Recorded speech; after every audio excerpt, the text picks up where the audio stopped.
মহারাজ কৃষ্ণচন্দ্রের পদধূলি। শুনিসনি বোধহয় এখন কৃষ্ণনগরে সবচেয়ে বেশি চাহিদা মহারাজের পদরেণু।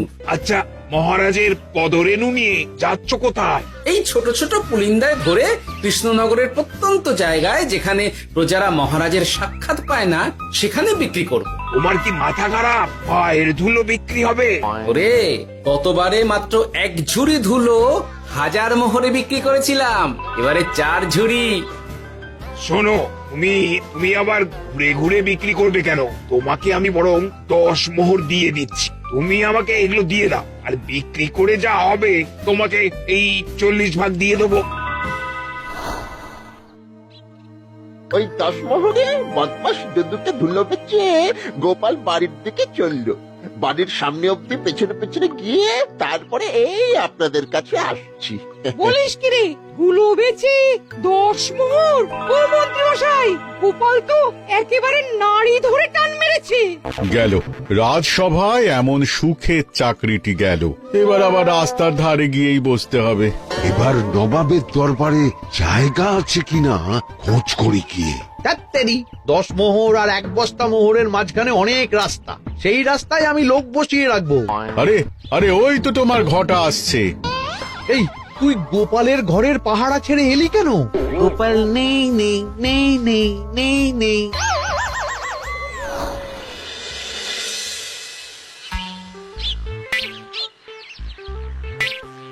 আরে, ভয় পেলি নাকি? না না না না না, ভয় পাবো কেন? শোন, তোকে পেয়ে আমার খুব ভালো হলো বুঝলি। তোকে আমার একটা কাজ করতে হবে। বলো বলো। আসলে বুঝলি, আমার না গিন্নিকে নিয়ে তার বাপের বাড়ি যাওয়ার কথা ছিল, কিন্তু হঠাৎ বিশেষ কাজে আমাকে খামবাজে চলে যেতে হচ্ছে। এখন আমি গিয়ে গিন্নিকে বললে বুঝতেই পারছিস কুরুক্ষেত্র হয়ে যাবে একেবারে। তাই আমি কাউকে খুঁজছিলাম যে আমার বাইরে যাওয়ার খবরটা আমার গিন্নিকে গিয়ে দিয়ে দি। তুই পারবি বাবা ঘটা? ওরে বাবা, আরে আরে আরে, ভয় পাস না, তোকে গিয়ে মুখে কিছু বলতে হবে না।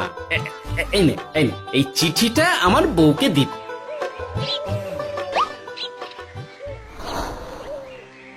কৃষ্ণনগর ছেড়ে চুপি চুপি চলে যাচ্ছি, চালাকিটা দেখেছেন? ওসব চালাকি আমি তুড়ি মেরে উড়িয়ে দেব।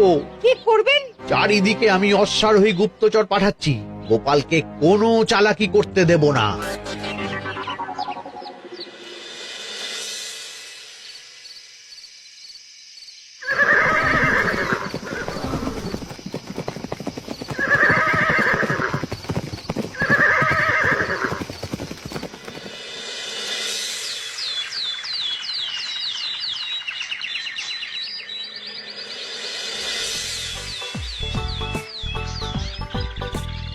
অং বং পিং পং। হ্যাঁ, ওরে বাপ রে, এ আবার কি বলে? মানে বুঝতে পারিলে না? অং বং পিং পং অর্থাৎ আইসো আমার নিকট বিদেশি জাদু শরবত আছে, ইহাতে তৃষ্ণা নিবারিত হয়, শক্তি বৃদ্ধি হয়, ঘুম ভালো হয়, সম্পর্কের উন্নতি হয়, জামা কাপড় ফর্সা হয়, তু শব্দ না করে সকাল সকাল কষ্ট পরিষ্কার হয়, মূল্য মাত্র 1 মোহর। বোঝো, ওইটুকু অং বঙ্গের মধ্যে এত কিছু? ঠিক আছে, তা দাও দেখি, আপাতত টেস্টটা তো মিটু, বাকিগুলো পরে বোঝা যাবে।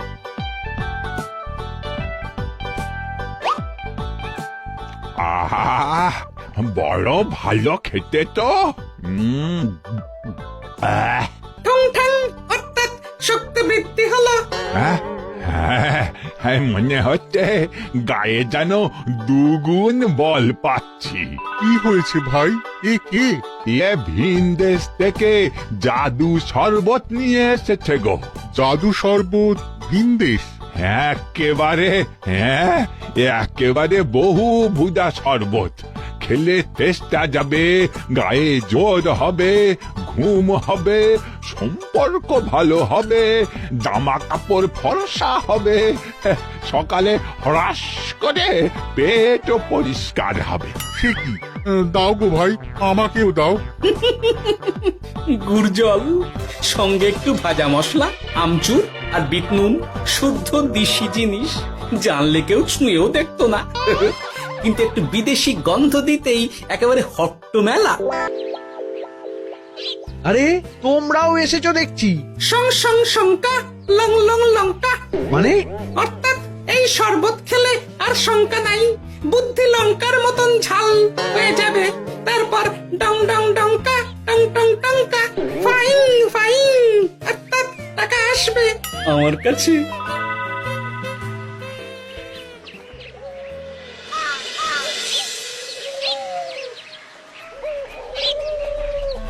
ঝপ ঝপ ঝপাং ভট ভট ফটাং, অর্থাৎ কুয়াকে দৌড়িয়েছ কেন?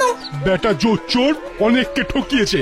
অনেক দিন থেকে তককে তককে ছিলাম, এবার এই ধুলো নিয়ে মহারাজের পায়ের ধুলো বলে বিক্রি করছিল। একটা বেনামি চিঠিতে খবর পেয়ে বেটাকে ধরেছি। ব্যাং ব্যাং বিগ ব্যাং, অর্থাৎ বাহ বাহ বাহ বাহ। বেনামি চিঠিটা আমি দিয়েছিলাম বাবু। বাবা যদু, তুমি সেই রাজধানী থেকে কৃষ্ণনগর অবধি মানুষকে অনেক খোল খাইয়েছো। তুমি এতদিন ঘুঘু দেখে এসেছিলে বাবা, এবার গোপাল নামক ফাঁদটা দেখলে। কতবার বলবো এইসব ধুলো আমি গোপালের কাছ থেকে কিনেছি। যা বলার ওই বিচারের সময় মহারাজকে বলবি। চল চল চল চল চল।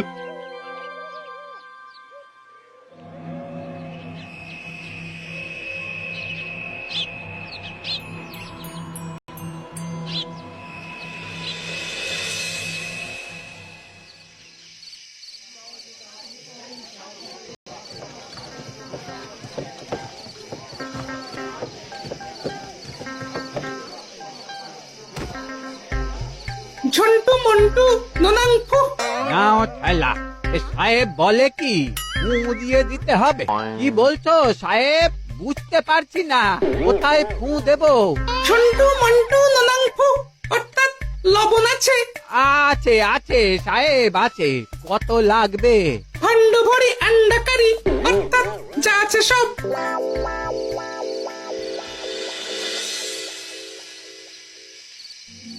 ব্যাস, মোটামুটি আশেপাশে সব দোকানের নুন এখন আমার জিম্মায়। এবার আসল মজা শুরু হবে।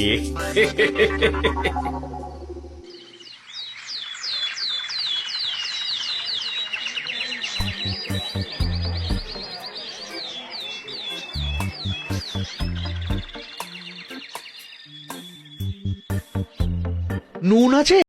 না হুজুর, গোটা কৃষ্ণনগরেই নুন নেই। ওই দেখো, পুরো রাজসভাই বাজারে জড়ো হয়েছে।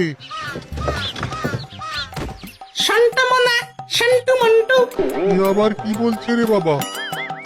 শান্তামনা শান্টু মন্টু, অর্থাৎ জনগণ শ্রবণ করুন। নান্টু কান্টু, নুন কিনবেন? আন্টু আন্টু, আসুন আসুন। আমার আমার এক সের নুন লাগবে। সেন্টু, অবশ্যই 100 লবণ 10 মোহর। এক সের 10 মোহর? 10 মোহর লইবেন না লইবেন না? না, নেব না। উত্তম উত্তম, গান্ডে পিণ্ডে ঢিসুম ঢিসুম, অর্থাৎ তাহা হইলে নুনের বদলে গৃহিণীর প্রহার ভক্ষণ করুন। আমাকে একটা নুন দিন। আমাকেও আমাকেও। নুন ছাড়া বাড়ি ফিরলে গিন্নি ঘর ছাড়া করবে আমাকে। শুনলাম কৃষ্ণনগর থেকে নুন উধাও। আছে মহারাজ, আছে। কৃষ্ণনগরের সব লবণ আমার নিকটে আছে। 110 মোহর। এত দাম?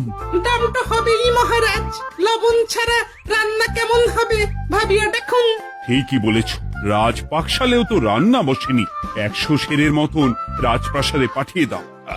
1000 মোহর দিয়ে দাও।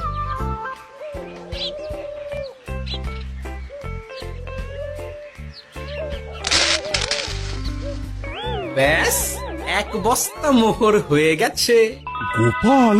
হ্যাঁ মহারাজ, গোপাল, যে 4 ঝুড়ি ধুলো থেকে 1 বস্তা মোহর রোজগার করেছে। ইয়া বাত! চলো রাজসভায়, পুরো গল্পটা শুনতে হবে। সকলেই এসো তাহলে রাজসভায়। কিন্তু মহারাজ, যারা বাজি হারলো তাদের তো চাকরি গেছে, তো তারা রাজসভায় যাবে কি করে? ঠিক ঠিক ঠিক বলেছ। আর যারা বাজি হারলো তারা বাদ, বাকিরা চলো। এই সেরেছে, গোপাল তো আবার বাজি মেরে দিল। ও মহারাজ, আমাদের দেখুন। ও মহারাজ, আমাদের দেখুন। ও মহারাজ।